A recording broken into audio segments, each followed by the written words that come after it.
마태복음 24장 3절에서 14절까지의 말씀을 봉독해 드립니다. 마태복음 24장 3절에서 14절까지의 말씀입니다. 예수께서 감람산 위에 앉으셨을 때에 제자들이 종용이 와서 가로되 우리에게 이르소서 어느 때에 이런 일이 있겠사오며 또 주의 임하심과 세상 끝에는 무슨 징조가 있사오리까? 예수께서 대답하여 가라사대 너희가 사람의 미혹을 받지 않도록 주의하라. 많은 사람이 내 이름으로 와서 이르되 나는 그리스도라 하여 많은 사람을 미혹해 하리라. 난리와 난리 소문을 듣겠으나 너희는 삼가 두려워 말라. 이런 일이 있어야 하되 끝은 아직 아니니라. 민족이 민족을 나라가 나라를 대적하여 일어나겠고 처처의 기근과 지진이 있으리니 이 모든 것이 재난의 시작이니라. 그때에 사람들이 너희를 환난에 넘겨 죽였으며 너희를 죽이리니 너희가 내 이름을 위하여 모든 민족에게 미움을 받으리라. 그때에 많은 사람이 시험에 빠져 서로 잡아주고 서로 미워하겠으며 거짓 선지자가 많이 일어나 많은 사람을 미혹하게 하겠으며 불법이 성함으로 많은 사람의 사랑이 식어지리라. 그러나 끝까지 견디는 자는 구원을 얻으리라. 이 천국 복음이 모든 민족에게 증거되기 위하여 온 세상에 전파되리니 그제야 끝이 오리라. 오늘 본문에는 제자들이 예수님께 예루살렘의 멸망과 세상의 종말에 대하여 어느 때에 이런 일이 일어날 것인가 하는 질문을 던진 내용입니다. 이런 질문이 나오게 된 것은 앞에 있는 23장 37절에서 24장 2절에 걸쳐 성전의 파괴와 예루살렘의 멸망을 예수님이 예언하신 탓입니다. 그래서 이런 예루살렘의 멸망이 언제 일어날 것이며 또 세상의 끝, 최후의 심판에는 어느 때 일어나고 어떤 징조가 있겠습니까? 라고 이제 질문을 던졌습니다. 24장 전체가 여기에 대한 대답인데 그 대답의 큰 특징은 이 둘에 대한 대답을 하나로 하고 있다는 사실입니다. 예루살렘의 멸망은 그 성전 파괴로 대표되는 그 사건은 AD 70년에 일어났습니다. 이때 무너진 성전, 여기 예수님께서 돌 하나도 돌 위에 남지 않고 다 무너지리라 했던 이 성전은 BC 19년에 착공이 돼서 AD 63년에 완공되었고 AD 66년에 유대인들이 그 로마에 항거하여 민족 저항 운동을 일으켜 로마 장군 티투스에 의해서 70년에 예루살렘이 멸망하고 그 성전이 파괴되고 이스라엘은 1948년에 지금의 자리로 돌아올 때까지 2000년 가까운 유랑 생활을 하게 됩니다.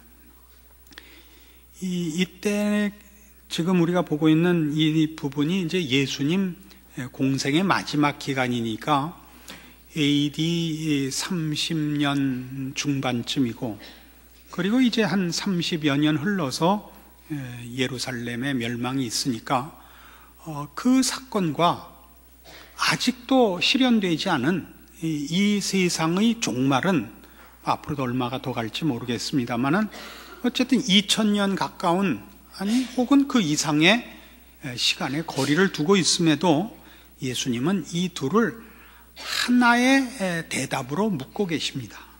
그래서 이 문제를 우리가 정확히 이해해야 우리의 신앙에 있어서 중요한 정리와 또 분별을 가지게 됩니다. 이 두 사건을 함께 대답하신 이유는 이 두 사건이 신학적으로 깊은 연관성을 가진 탓입니다. 어떤 연관성을 가지고 있느냐 하면 첫째는 이 둘은 다 그러니까 예루살렘의 멸망과 세상의 마지막 심판은 다 예수님 사역의 절정을 이루는 부분이라는 차원에서 동일한 것입니다.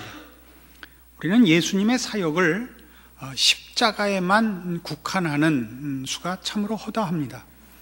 예수님은 십자가로 그의 백성들을 구원해 내셨을 뿐만 아니라 십자가로 하나님의 백성과 하나님의 백성이 아닌 자들을 이제 구별하신 셈입니다. 그래서 그 구원이 일어난 것만큼 심판도 이미 일어난 것이요, 우리 믿는 자들이, 구원을 얻은 자들이 영원한 나라, 최후에 허락될 하나님의 나라를 이어받듯이 십자가를 수용하지 않은 자들에게 영원한 형벌이 있을 것입니다. 이것은 바로 십자가 사역 속에 들어있는 구원과 동시에 기억해야 되는 심판의 면입니다. 그래서 예루살렘의 심판이나 전 우주적 심판은 동일하게 십자가를 근거한 하나님께 속하지 않은 자들, 복음을 반대한 자들에게 내리는 심판이라는 내용에서 둘은 본질상 하나입니다. 또 하나의 특징은 예수님만이 하나님의 진실되고 최종적인 권위에 근거한 증인이시요 사역자이셨다 하는 입증입니다. 예수님으로만, 우리 요한복음에 표현된 것처럼 예수님만이 길이고 진리고 생명입니다.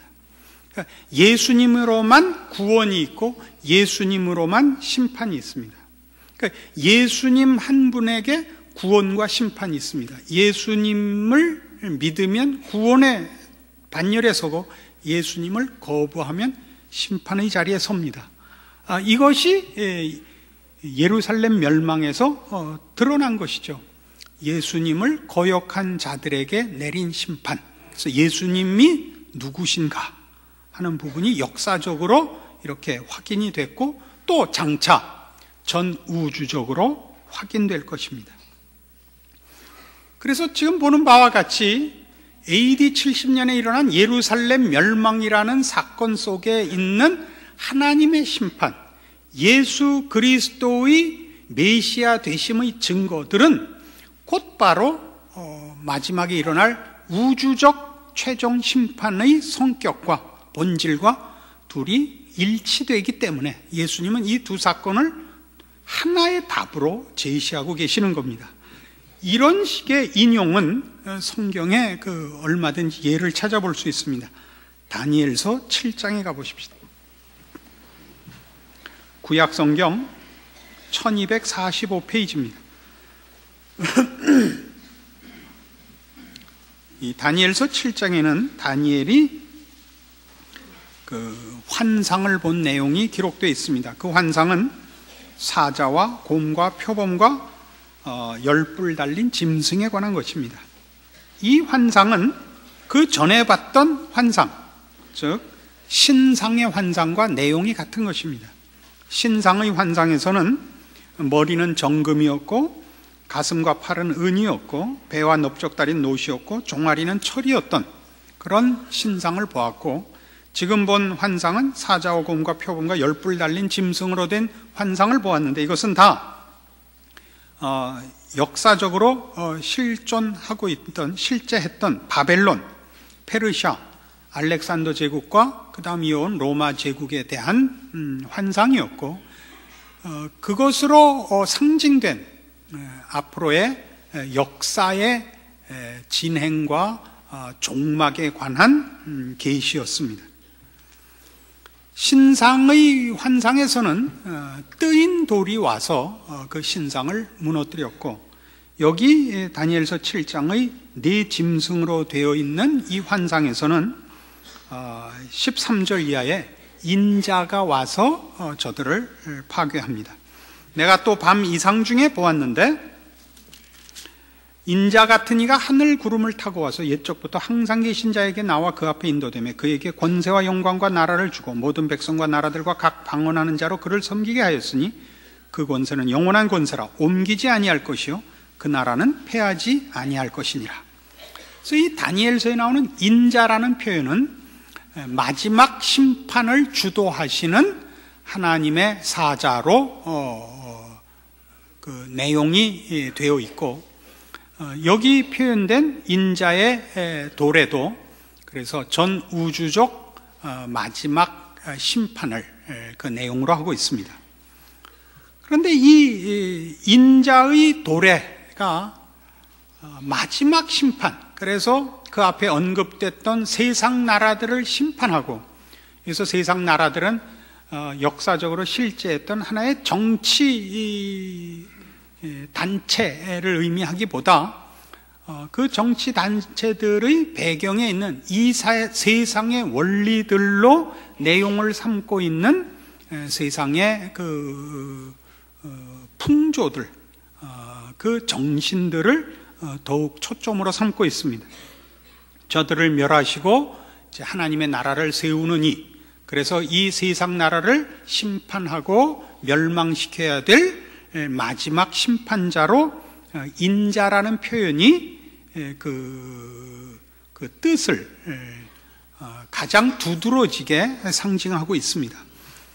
근데 지금 거듭 강조하다시피 다니엘서 7장에 등장하는 인자가 최종적 심판을 위하여 오시는 이라 이렇게 묘사되어 있는데, 이 인자의 도래를 예수님께서 인용하실 때 그 심판의 완성을 여러 국면에, 다른 국면에 적용하고 계신다는 사실을 확인할 필요가 있습니다. 마태복음 10장 22절, 제자들을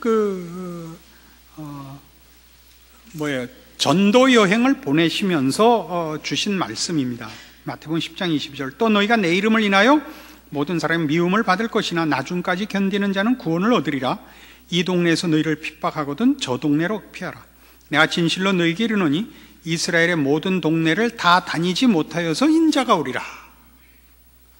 인자라는 표현은 다니엘서의 예언을 그 배경으로 하고 있는 지금 표현이라 말입니다. 조금 전에 본 바와 같이 이것은 우주적 최종 심판을 의미한 것으로 이해가 되는데, 지금 예수님은 이것을 이스라엘의 모든 동네를 다 다니지 못해서 인자가 오리라 라고 말씀하시므로 그렇다면 벌써 이루어졌어야 하지 않았느냐라는 생각을 아니할 수가 없습니다. 그래서 여기서 말하는 인자가 오리라, 제자들이 이스라엘 동네를 다 다니기 전에 오신 예수는, 인자라는 표현은 아까 심판자로서의 이미지라 그랬죠. 예루살렘의 멸망을 말하는 것입니다. 그러니까 다니엘서에서 있었던 표현은 1차적으로 분명히 최종적인 심판을 가르치는 것이었는데, 그것을 예수님은 예루살렘의 심판에도 이미 그것이 적용된다, 그 예언이 그것에 성취됐다라고 인용하고 계시고, 마태복음 16장에 가시면 26절 이하에 사람이 만일 온 천하를 얻고도 제 목숨을 잃으면 무엇이 유익하리요? 사람이 무엇을 주고 제 목숨을 바꾸겠느냐? 인자가 아버지의 영광으로 그 천사들과 함께 오리니 그때 각 사람의 행한 대로 갚으리라. 진실로 너희에게 이르노니 여기 섰는 사람 중에 죽기 전에 인자가 그 왕권을 가지고 오는 것을 볼 자들도 있느니라, 이렇게 되어 있습니다.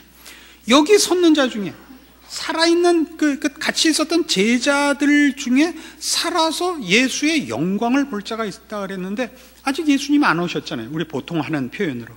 그럼 뭐 제자들이 아직까지 살아 있어야 되는데 다 돌아가신 건 우리가 잘 알고 있습니다. 뭐 어디 숨어 있는 것도 아니고.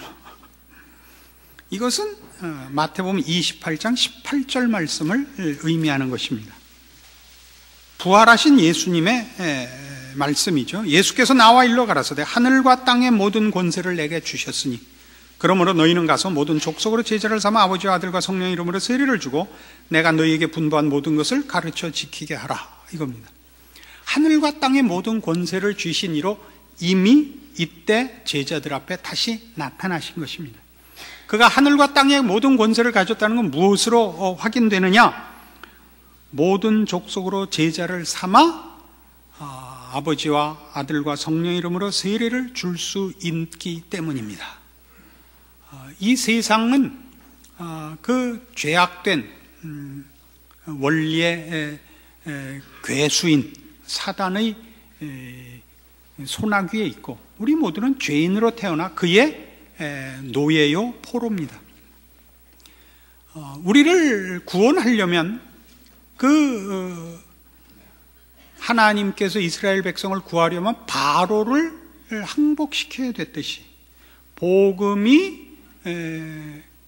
죄인에게 적용되어 저들이 예수를 믿어 하나님의 사람이 되게 하려면 그 개인의 결정보다 더 중요하게 그를 붙잡고 있는 주인을 쳐야 됩니다.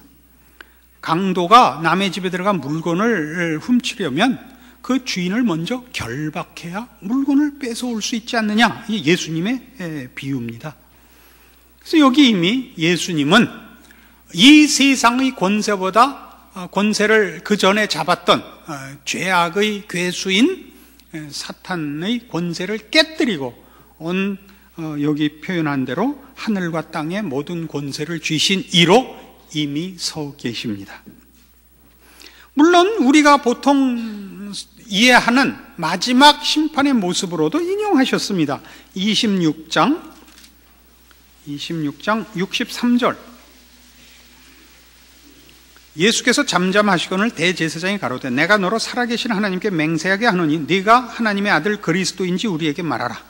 예수께서 가라사대 네가 말하였느니라. 그러나 내가 너희에게 이르노니 이후에 인자가 권능의 우편에 앉은 것과 하늘 구름을 타고 오는 것을 너희가 보리라. 그래서 물론 최후 심판에 등장하시는 우리 예수님의 심판자의 영광입니다. 지금 살펴본 바와 같이 예루살렘의 멸망으로 이미 예수님께서 심판자로 임하시고 개입하시고, 또 온 천하의 모든 영혼들 앞에 그들을 장악하고 있었던 죄인들의 괴수를, 죄악의 권세 잡은 괴수를 물리치고 하나님의 복음을 베풀며 부르는 주인으로 서시고, 또 최후의 심판자로 서신 이 여러 국면을 보게 됩니다. 이런 것들은 말하자면 우리가 가지는 바 최후 심판에 관한 개념을 조금 더 여러 모양으로 이해하게 하는 것들입니다. 우리는 신앙이라는 것을 예수님께서 먼저 오셔서 십자가로 우리를 구원하시고 이제 다시 하늘나라에 가셔서 최후의 심판까지는 이렇게 지켜보고 계시는 이로, 이렇게 조금 그런 그림들을 대부분 그리고 있지 않나 싶습니다. 지금도 예수님께서 이 땅에 오셔서 제자들을 삼으시고 가르치시고 십자가를 지시고 하신 직접적인 개입과 인도와 보호를 계속하고 계시며, 십자가가 계속 그 영향을 발휘하듯이 최종 심판이라는 것도 이미 십자가에서부터 계속되고 있다는 것을 우리가 자꾸 놓치고 있습니다. 이렇게 얘기를 해보죠. 요한 1서 4장에 가보십시다. 신약성경 391페이지 요한 1서 4장 1절입니다. 사랑하는 자들아, 영을 다 믿지 말고 오직 영들이 하나님께 속하였나 시험하라. 많은 거짓 선지자가 세상에 나왔음이니라. 하나님의 영은 이것으로 알지니 곧 예수 그리스도께서 육체로 오신 것을 시인하는 영마다 하나님께 속한 것이요 예수를 시인하지 아니하는 영마다 하나님께 속한 것이 아니니 이것이 곧 적그리스도의 영이니라. 오리라 한 말을 너희가 들었거니와 이제 벌써 세상에 있느니라. 우리는 종말론적 시각에서 적그리스도라는 이 존재를 세상 끝날 마지막 심판 때에 그 직전에 이 세상의 모든 하나님을 대적하는 세력들을 모아서 하나님과 대항하려는 영적 그 반대자의 괴수, 우리 이해하고 있습니다. 그러나 성경이 말하는 바는 적그리스도라는 것이 그런 하나의 인격체이기도 하지만 일종의 하나의 정신이요 세상의 풍조라고 하는 것입니다. 어떤 정신이냐? 하나님을 반대하는 정신이 적그리스도요. 하나님을 반대하는 풍조, 이것이 이미 적그리스도라는 것입니다. 그러니까 적그리스도는 언제부터 이미 시작이 됐느냐 그러면 예수님 이 땅에 오시자 적그리스도가 같이 생겨난 것이죠. 예수님을 반대하고 십자가를 반대하고 예수 믿는 것을 반대하는 모든 개인이나 풍조입니다. 그런 생각들입니다. 그러니까 이때 초대교회는 적그리스도를 누구라고 생각했었냐면 네로라고 생각했습니다. 물론 네로도 적그리스도입니다. 그는 정치적인 큰 세력을 가지고 하나님 나라와 그 복음을 반대했기 때문에 그런 분명히 적그리스도입니다. 그러나 그것만이 적그리스도가 아니라 어느 시대 어느 곳에서나 하나님을 반대하고 하나님의 사람으로 신앙생활을 하는, 복음과 그 거룩한 신앙생활을 반대하는 그런 생각들이나 그런 풍조는 다 적그리스도입니다. 왜 이런 말씀을 드리냐면 적그리스도라는 게 하나의 인격체로 세력으로 등장을 해서 어떤 일을 저지르는 마지막 아마겟돈 전쟁을 준비하는 누구, 이렇게 함으로써 우리는 지금은 괜찮고 장차 적그리스도가 나타나면 그때부터 긴장할 생각을 하고 있는, 이런 식으로 분리하지 말라는 거죠. 벌써 이미 세상에 있는 것입니다.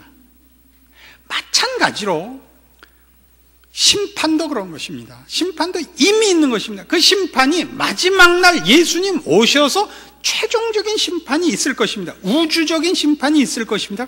이미 있습니다. 예루살렘의 멸망에서 본 바와 같죠. 예루살렘의 멸망은 분명히 예수 그리스도의 메시아 되심을 거부함으로써 떨어진 심판이요, 그렇게 나타나지 않는다 할지라도 예수 믿는 것을 거부하는 자에게는 언제나 심판이 예루살렘에 임한 것 같이 임하고 있는 것입니다. 예루살렘에 임한 것은 드러나게 군사적인 또 정치적인 재난으로 임했으니까 그것은 심판으로 생각하고, 그렇지 않게 일어나는 것은 우리는 그렇지 않은 줄 알아요. 아까 적그리스도가 인격체로 세력으로 등장을 하면 적그리스도라고 생각하고, 그것이 하나의 생각이고 풍조인 것은 생각을 못하는 것처럼 심판에도 그런 국면이 있는 것입니다. 어떤 심판이 있느냐? 하나님께 속하지 않은 것이 심판이요 벌을 받고 있는 것입니다. 하나님께서 애굽의 종되었던 이스라엘 백성을 구원해내십니다. 모세를 보내 구원해내시는데, 이스라엘 백성을 구원해낸다는 것은 이스라엘 백성을 하나님께서 자기 백성으로 삼으시기 위하여 그렇게 한 것입니다. 그러면 애굽은 하나님의 백성이 아닌 것이죠. 하나님의 백성이 되는 것을 거절당하는 것이 벌입니다. 왜요? 하나님의 백성으로 들어와야만 거룩이 있고 평화가 있고 생명이 있고 복이 있습니다. 하나님께 속하지 않으면 더러움과 거짓됨과 악한 것만 있습니다. 더러움과 거짓됨과 악한 데 버려지는 것이 벌입니다. 그것이 심판입니다. 이 문제를 우리는 놓치고 삽니다. 그래서 어떻게 됐느냐? 우리는 최후의 심판이라는 이름으로 오늘이라는 날들, 지금이라는 인생의 시간들을 사실은 핑계대고 책임없이 살 가능성이 생긴 것입니다. 우리가 지금 해야 되는 건 예수를 믿는다는 고백으로 장차 예수님이 오셨을 때 보여줄 무슨 입장권 같은 것만 확보하고 있으면 된다고 생각을 해요. 예수님 다시 오시고 이 세상이 심판받는 그날까지 내가 해야 되는 건 예수를 믿었다는 이 표를 잃어버리지 않고 잘 간수하는 게 되어버렸다고요. 아닙니다. 우리의 종말은 매일이요, 우리의 싸움도 매일입니다. 어떻게 매일이냐? 하나님의 심판 아래에 있느냐, 하나님이 베푸신 구원과 복안에 있느냐는 싸움이 매일의 싸움입니다. 그것을 성경에서는 이렇게 표현하죠. 마태복음 6장 33절입니다. 너희는 먼저 그의 나라와 그의 의를 구하라. 그리하면 이 모든 것을 너희에게 더하시리라. 그의 나라와 의를 구하는 것이 우리의 책임이며 복입니다. 그의 통치 안에 있어야 됩니다. 에베소서에 얘기하는 바와 같이 의와 진리의 거룩함으로 지으심을 받은 새 사람을 입으랍니다. 이것은 우리의 복입니다. 그것은 참다운 하나님의 백성된 거룩과 의와 진리를 누리는 복들의 초대입니다. 이걸 거절하면 우리 더러움에 내던져지게 됩니다. 근데 이 싸움을 어떻게 해야 되느냐? 이어지는 34절에 이렇게 되어 있습니다. 그러므로 내일 일을 위하여 염려하지 말라. 내일 일은 내일 염려할 것이요 한날 괴로움은 그날에 족하니라. 이건 매일의 싸움입니다. 하나님께 속했느냐 안 했느냐는 마지막 심판에서 결정하는, 그렇게 미루어진 심판이 아닙니다.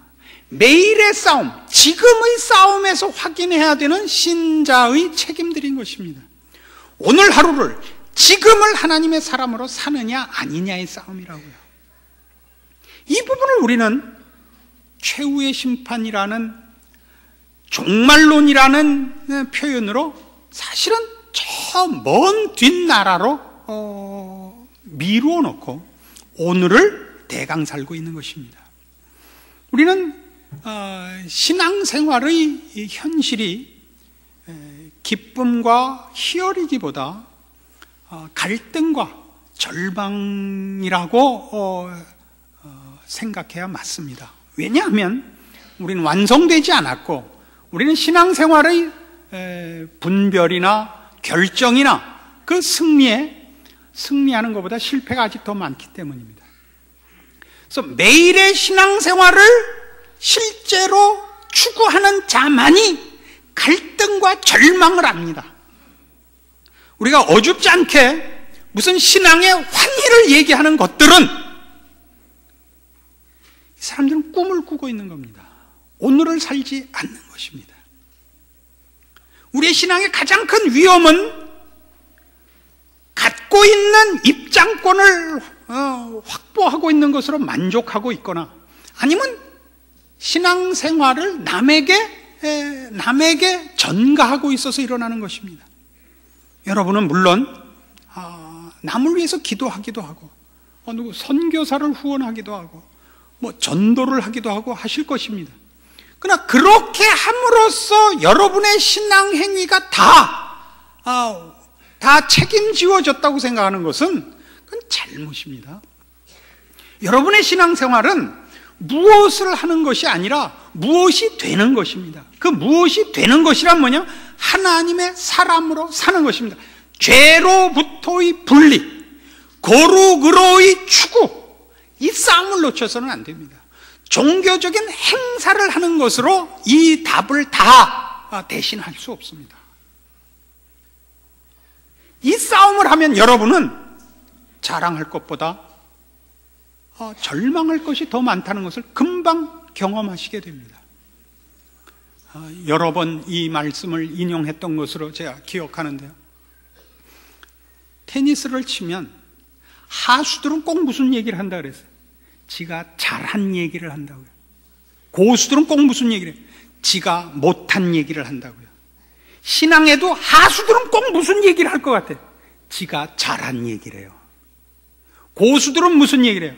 지가 못한 얘기를 해요. 근데 훨씬 더 무서운 건 그게 뭔지를 다 몰라요. 여러분, 테니스 안 치면 지금 제가 한 비유 든 거 모르죠? 테니스를 안 치면 이게 무슨 얘기인지 몰라요. 신앙에서도 마찬가지예요. 환희니 갈등이니 그게 뭔지를 몰라요. 왜? 예수를 믿었고, 그 다음에 이제 예수님 오시는 날 표만 내면 되는 거죠. 그 외에 뭐 또 있다는 걸 이해를 못해요. 신앙생활이라는 게 매일의 싸움이라는 걸 이해를 못해요. 예수 그리스도의 십자가 사역이 이어지고 있다는 걸 몰라요. 우리는 그의 구원에 참여하여 복을 누리거나 승리를 누리거나 그걸 스스로 거부하여 하나님의 백성이면서도 심판을 받는 그룹에 자신을 내던질 수 있는 매일매일이 연속되고 있다는 걸 모른다고요. 이 싸움을 시키지 않은 것, 이것은 한국교회의 큰 잘못이에요. 이 싸움을 시켰어야죠. 여러분, 이 싸움을 하지 않으면 조금 전에도 설명드린 바와 같이 저렇게 신앙생활을 복잡하고 골치 아프게 할까? 그런 생각이 드실 거예요. 유명한 바보가 하나 있었습니다. 그 학교에서 자기를 바보라 그러는데 상당히 납득하지 못했던 바보가 하나 있었는데, 이름은 대지 말기로 합시다. 그 클래스의 최고의 우수한 학생은 지금 반장입니다. 근데 어느 날 이상한 일이 벌어진 거예요. 수학 시험을 보는데 이 바보는 받아보자마자 이건 내가 풀 수 없는 문제다 를 즉각 알아차리고 백지를 내고 나왔습니다. 이 반장은 1시간 내내 고민을 하더니 드디어 못 풀겠다 그러고 나온 거예요. 이 바보가 외쳤어요. 네가 나보다 똑똑한 게 뭐냐? 난 척 보고 알았다.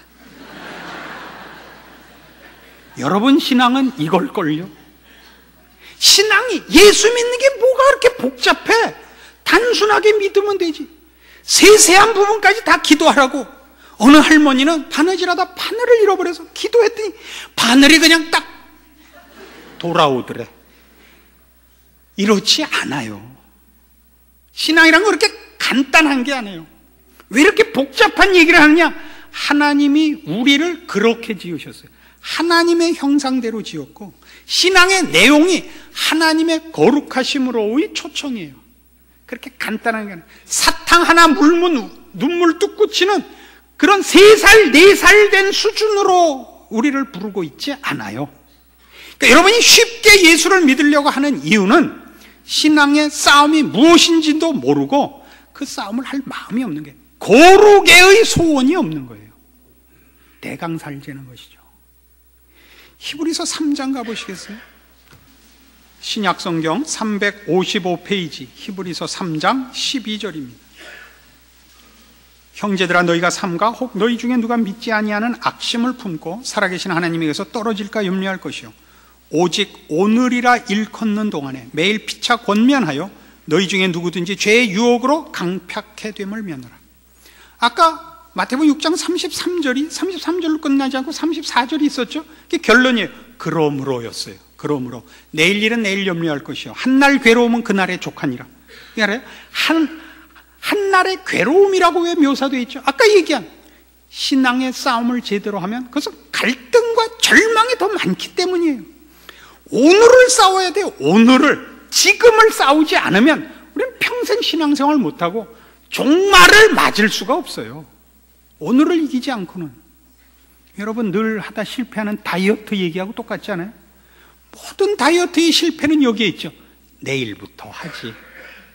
그래서 신장 162, 체중 83.6 이렇게 된 거 아니에요? 내일부터 해서 오늘부터 하셔야 돼요. 오늘 없는 내일은 없죠. 내일은 끝없이 내일이죠. 오늘이 안 되죠. 우리의 신앙도 그래요.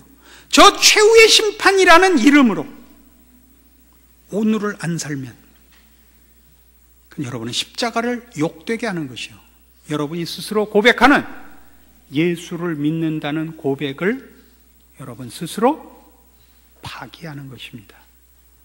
신자된 책임과 거룩으로의 승리가 매일 이어지고 있는지 살펴보시는 이 말씀이 되기를 바랍니다. 기도하십시다. 하나님 아버지, 은혜를 감사합니다. 하나님께서 우리의 아버지 되시며 우리를 죄와 사망에서 구원하시며 의와 진리와 거룩으로 부르셨습니다. 다시는 더러움으로 우리를 내던지지 말 것이요, 죄악된 것에 우리를 포기하지 말 것이요, 거룩한 하나님의 자녀로의 승리와 싸움과 마땅한 인내와 충성이 있어야 할 것입니다. 우리의 입술로 한 고백들이 우리의 생활과 우리의 신앙의 승리와 연결되게 하셔서 우리의 매일은 그리스도와 함께하는 매일이요, 우리의 종말은 하나님 앞에 칭찬받는 종말이 되게 하여 주시옵소서. 예수님 이름으로 기도합니다. 아멘.